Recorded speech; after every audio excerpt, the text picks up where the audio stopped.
News7 Tamil பொறுப்பும் பொது நலமும்.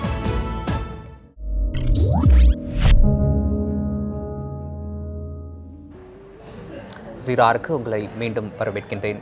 இயக்குனர் சிகரம் பாலச்சந்தர் அவர்களுடைய மறைவு என்பது தமிழ் சினிமாவில் எது போன்றதொரு வெற்றிடத்தை ஏற்படுத்தி இருக்கின்றது, எது போன்றதொரு இழப்பை ஏற்படுத்தி இருக்கின்றது என்பது போன்ற பல்வேறு விஷயங்களை பேசி வருகிறோம். இது குறித்து அவருடைய நினைவுகளை பகிர்ந்து கொள்வதற்காக இயக்குனர் சரண் அவர்கள் நம்மோடு இணைந்திருக்கின்றார்.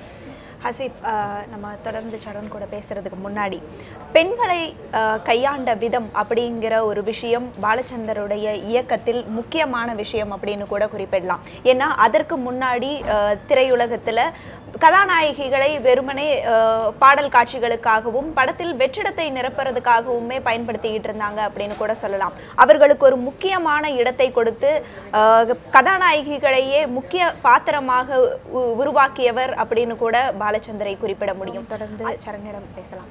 இப்போ இது மாதிரியான நீங்க குறிப்பிட்ட மாதிரியே அவருடைய காலகட்டம் இப்போ இது போன்ற படங்கள் எடுக்கிறதெல்லாம் மிக எளிதான விஷயம். ஏன்னா பெண்கள் வெளியே வந்துட்டாங்க, அவர்களுக்கான விஷயங்களை அவர்களே கூட போராடி பெற்றுக்கொள்ள முடியும். ஆனால் அந்த காலகட்டத்தில் ஒரு 30 ஆண்டுகளுக்கு முன்பு அப்படின்னு இருக்கும்போது இந்த விஷயங்களை எல்லாம் ஒரு திரைப்படமாக கொண்டு வருவது, கதாநாயகிகளை முக்கியமான ஒரு பாத்திரமாக வடிவமைப்பது, அந்த கதையே அவர்கள்தான் என்று வடிவமைப்பது, இதெல்லாம் மிகவும் அரிதான விஷயம். இந்த விஷயத்தை அவர் எப்படி செஞ்சாரு?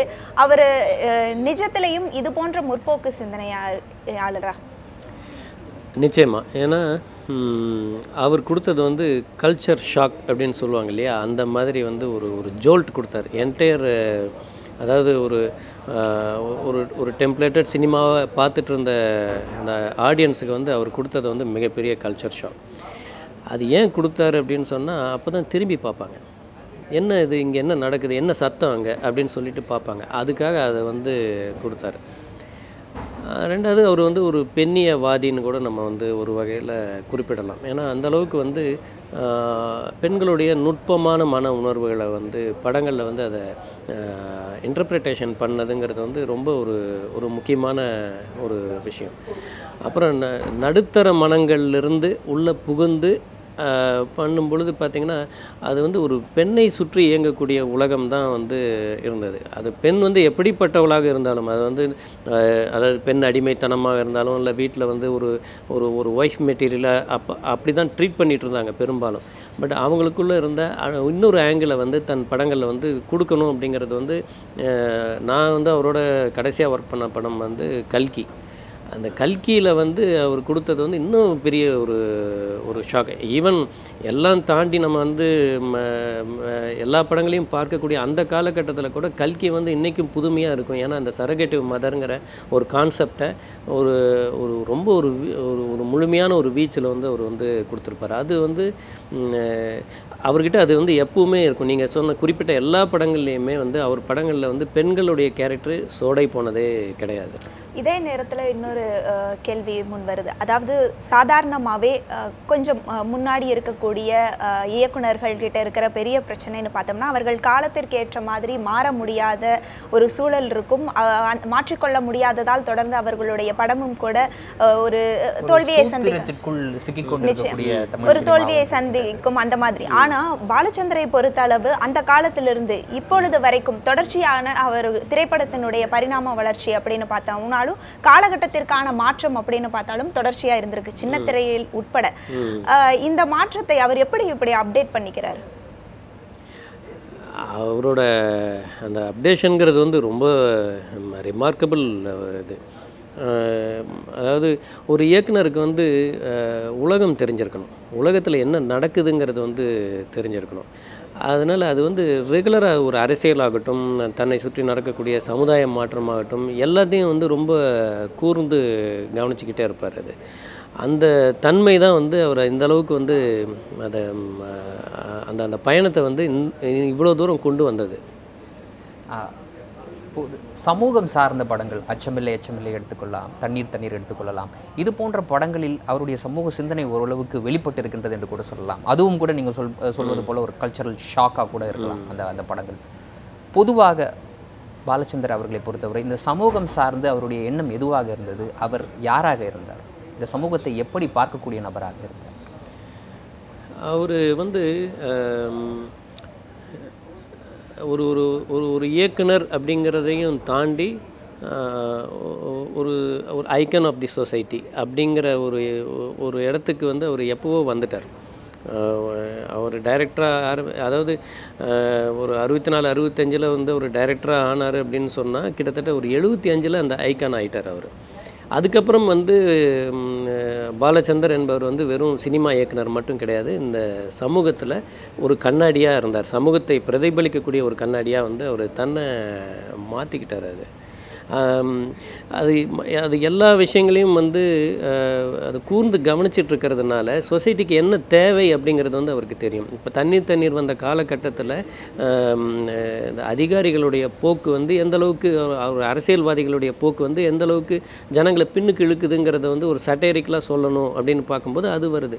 அரசியலை பற்றி ஒரு சட்டையர் பண்ணணும்னு வரும்போது அது அச்சமில்லையாக வருது. அதனால் சமூக பொறுப்புணர்வு வந்து அவருக்கு என்றைக்குமே, நான் பழகி பார்த்த வரைக்கும் வந்து எப்பவுமே அவர் வந்து அப்படி தான் இருந்திருக்கிறார். அவர் இயக்குனர் என்பதை தாண்டி ஒரு ஆசானாக, அதை தாண்டி அந்த துறையில் பணியாற்றக்கூடிய மற்ற நபர்களுக்கு அறிவுரை வழங்கக்கூடிய நபராக பாலச்சந்தரை நீங்கள் எப்படி பார்ப்பீர்கள்? அதான் அவருக்கு வந்து எல்லாருமே வந்து அவர் வந்து மீட் பண்ணியிருக்கிறாரு. எல்லோரும் வருவாங்க, எந்த பிரச்சனைகளாக இருந்தாலும் வந்து அவர்கிட்ட வந்து அதை பகிர்ந்துக்குவாங்க. அதுக்கு வந்து ஒரு சப்போர்ட்டிவாக சில தீர்வுகளெல்லாம் வந்து அவர் வந்து சொல்லுவார். பட் ஒவ்வொருத்தரையும் வந்து அவர் வந்து பார்க்குறது வந்து தனிப்பட்ட முறையில் பிரத்யேகமாக அவங்களுக்குன்னு ஒரு அண்டர்லைன் பண்ணி பார்க்குற மாதிரியே இருக்கும். அதனால் எல்லாருக்குமே வந்து நம்மக்கிட்ட மட்டும்தான் ஒரு தனிப்பட்ட முறையில் அவர் ரொம்ப அன்பாகவும் ஆதரவாகவும் இருக்கிறாருங்கிற மாதிரியான ஒரு தோற்றத்தை வந்து அவர் வந்து கொடுத்துருவார். தோற்றம்ங்கிறது வந்து அவர் எல்லார்கிட்டையும் அதே மாதிரி பழகி இருக்கிறதுனால அவர் எல்லாருக்குமே வந்து ஒரு உகந்த மனிதராகத்தான் இருந்திருக்கிறார். நிச்சயமாக நம்ம தொடர்ந்து பேசலாம். அதற்கு முன்னாடி இயக்குனர் சிகரம் பாலச்சந்தர் அவர்கள் பெற்ற விருதுகள் என்ன, அவர்கள் தொடர்ச்சியாக பல விருதுகளை பெற்றிருக்கிறாரு, அவற்றின் விவரங்களையும் இப்போ நம்ம பார்க்கலாம். 8 முறை இதுவரைக்கும் தேசிய விருதுகள் பெற்றிருக்கிறாரு. அதில் 7 படங்கள் அவர் இயக்கியதற்காகவும், ரோஜா படம் அவர் தயாரித்து வெளிவந்த படம், அந்த படத்திற்காகவும் மொத்தமாக 8 முறை அவர் தேசிய விருதுகள் பெற்றிருக்கிறார். 1968 மற்றும் 1993ஆம் ஆண்டு தமிழக அரசின் விருதை பெற்றிருக்கிறார். 1973ஆம் ஆண்டு அவருக்கு கலைமாமணி விருது வழங்கப்பட்டிருக்கிறது.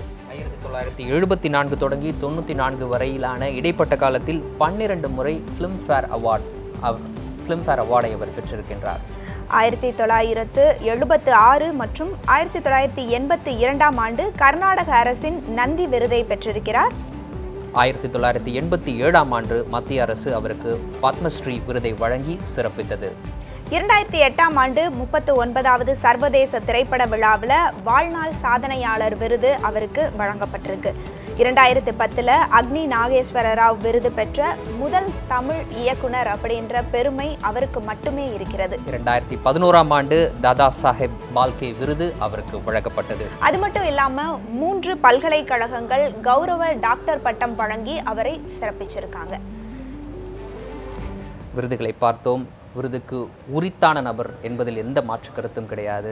இந்த சூழலில் பாலச்சந்தர் அவர்களிடம் பார்க்கக்கூடிய விஷயங்களில் இதை அவர் திருத்தி கொண்டிருந்தால் நன்றாக இருக்கும் என்று நீங்கள் கருதக்கூடிய விஷயம் எதுவாக இருந்தது? முதல்ல வந்து நம்மெல்லாம் அவரை வந்து பார்க்குறோம் இல்லையா, பாலச்சந்தர் எப்படிப்பட்ட ஒரு சிறந்த இயக்குனர், சிறந்த மனிதர் அப்படின்னு, ஒரு வெற்றிகரமான ஒரு இயக்குனர் அப்படின்னு சொல்லி நம்ம மனசில் ஒரு பிம்பம் இருக்கு இல்லையா, அந்த பிம்பம் வந்து அவரை பாதிக்கவே இல்லை. அதை தான் நான் ஒரு குறையாக சொல்லுவேன். அவர் வந்து அதை புரிஞ்சுக்கிட்டு இருந்தாருன்னா இன்றைக்கி வந்து அதாவது ஒரு சம்பளம்னு நீங்கள் நினச்சிங்கன்னா ஒரு படத்துக்கு ஒரு விஷயம் கேள்விப்பட்டேன்னா அது ரொம்ப வேடிக்கையான ஒரு விஷயமா இருக்கும். ஆனால் அதுதான் உண்மையும் கூட. ஏக் துஜே கேலியேங்கிற படம் வந்து எவ்வளவு பெரிய படம், இந்தியா முழுமைக்குமான ஒரு படம். இன்றைக்கு வரைக்கும் வந்து அந்த படத்தை வந்து கடந்து வராதவர்களே கிடையாது, காதலர்களே இருக்க மாட்டாங்க. ஆமாம், அது மாதிரியான ஒரு படத்தை அவர் வந்து இயக்கிட்டு அந்த படத்தை வந்து ஃபஸ்ட் காப்பி பார்த்துட்டு அந்த சம்பளம் வந்து உங்களுக்கு வந்து என்ன வேணும், ஏன்னா அது மரவச்சரித்திராவுடைய இது தானே.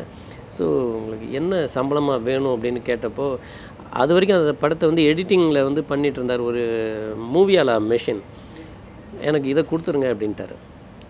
அவருக்கு சம்பளமாக கிடைச்சது வந்து நான் கேள்விப்பட்டது வந்து மூவியாலா மிஷின் தான் கிடைச்சிது. அவர் கேட்டிருந்தா எல்வி பிரசாத் வந்து எவ்வளோ வேணாலும் கொடுத்துருப்பார். ஆனால் இவர் கேட்டது வந்து ரொம்ப லிமிட்டடாக, எனக்கு இதை கொடுங்க போதும் அப்படிங்கிற மாதிரி வந்து அதுதான் வாங்கினார். அதுதான் நான் சொல்ல வரேன். அப்படி வந்து அதை வந்து அவர் தன்னை வந்து பற்றி எண்ணி அதை வந்து பயன்படுத்திக்கணும்னு நினச்சிருந்தா அவருடைய இது வந்து, ஏன்னா பாலிவுட்டில் போய் பார்த்தீங்கன்னா யாஷ் சோப்ராவுடைய வீடு எப்படி இருக்குது, அவருடைய சொத்துக்கள் எப்படி இருக்குது, அவருடைய நிறுவனம் எந்த அளவுக்கு இருக்குது, அந்த அளவுக்கு வந்து இவர் வந்து கொண்டு வந்திருக்க முடியும். அதை அவர் புரிஞ்சுக்கலைங்கிற ஒரு வருத்தம் எனக்கு இருக்குது. இது போன்ற துறைகளில் இருக்கக்கூடிய ஜாம்பவான்கள் இருக்கும் காலத்தில் அவரை நேரடியாக சந்திக்க முடியாவிட்டாலும், அவரிடம் அறிவுரையை பெறாவிட்டாலும் கூட அந்த குறிப்பிட்ட துறையில் அவர் நீடிப்பது என்பது இளம் இயக்குனர்கள், இளம் கலைஞர்களுக்கு எந்த அளவுக்கு ஒரு ஊக்கத்தை தரக்கூடிய விஷயமாக இருந்து வந்தது. இப்போது அவருடைய மறைவு என்பது அவர்களுக்கு எது போன்றது ஒரு இழப்பை ஏற்படுத்தும் என்று நீங்கள் கருதுகிறீர்கள்? இறுதியாக சுருக்கமாக. நிச்சயமாக எப்படின்னா, சமீப காலமாக அவர் வந்து எந்த ப்ரிவ்யூக்கும் கூப்பிட்டா வரமாட்டார், பிரத்யேக காட்சிக்கு வரவே மாட்டார். என்ன பண்ணுவார், ஜனங்களாக நேராக தேட்டருக்கு போய் படத்தை பார்த்துருவார். அதுவும் இன்றைக்கி வரக்கூடிய ஒரு புது இயக்குனருடைய முதல் படத்தை வந்து முதல் ஆளாக போய் பார்க்குறது வந்து அவர் தான். அதை பார்த்துட்டு அவர் முதல் ஃபோன் வந்து அவர்கிட்ட தான் அவங்களுக்கு வந்து போகும். இந்த படத்தை வந்து நீ இப்படி பண்ணியிருக்க, அப்படி பண்ணியிருக்க, ரொம்ப நல்லா இருக்குது அப்படின்னு சொல்லிட்டு அவர் தான் பேசுகிறாரா அப்படின்னு அவங்களுக்கு வந்து ஒரு நிமிஷம் சந்தேகமே வந்துடும். உடனே அதை வந்து பண்ணிடுவார், அல்லது ஒரு கடிதம் மூலமாக அவங்களுக்கு வந்து பாராட்டுதல்களை வந்து அவர் அனுப்பிடுவார். அந்த அந்த அந்த ஒரு பிதாமகர், ஒரு பீஷ்மர், அவர் வந்து நம்மளை தட்டி கொடுக்குறாருங்கிற அந்த இது வந்து இனிமே வந்து வரக்கூடிய முதல் பட படைப்பாளிகளுக்கு வந்து இருக்காது. அது ரொம்ப பெரிய இழப்பு. நிச்சயமாக நீங்கள் அரங்குக்கு வந்து எங்களோட பாலச்சந்தர் அவர்களுடைய நினைவுகளை பகிர்ந்துக்கிட்டீங்க. மிக்க நன்றி. ரொம்ப ரொம்ப நன்றி. மிக்க நன்றி. 0R ஒரு சிறிய இடைவேளைக்கு பிறகு தொடரும்.